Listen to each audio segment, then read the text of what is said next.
आज आले होते आदमापूरला बाळूमामांचं दर्शन घेण्यासाठी.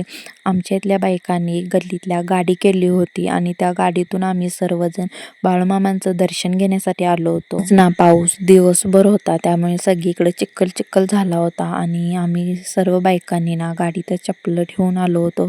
त्याने इथं आल्यानंतर ना खूप गर्दी असली त्याने कधी हुडकत बसायचं आणि गावलं तर ठीक, नाही गावलं तर राहिलं.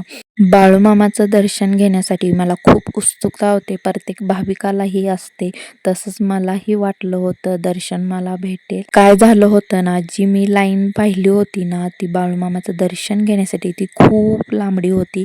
आता जर मी या लाईनीत थांबले तर रात्री माझा 2ला नंबर आहे. त्यामुळे आम्ही काय लाईनीत वगैरे थांबलो नाही. आम्ही बाहेरून दर्शन घेतलं. आम्हाला आतून काय दर्शन वगैरे मिळालं नाही. बाहेरून वगैरे आम्ही दर्शन घेतलं, भंडारा वगैरे लावला आणि त्यानंतर इथं पिल्लूचं चाललं होतं. मला मोठा काय नाव लावला, तिला एकदम छोटा लावला होता.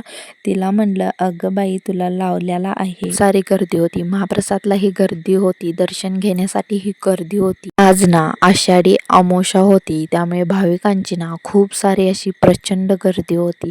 दर अमावस्यालाही असते. तिथून आम्ही गेलो महाप्रसाद घेण्यासाठी. आता चला म्हटलं, दर्शनही नाही भेटलं, निदान महाप्रसाद तरी घेऊ.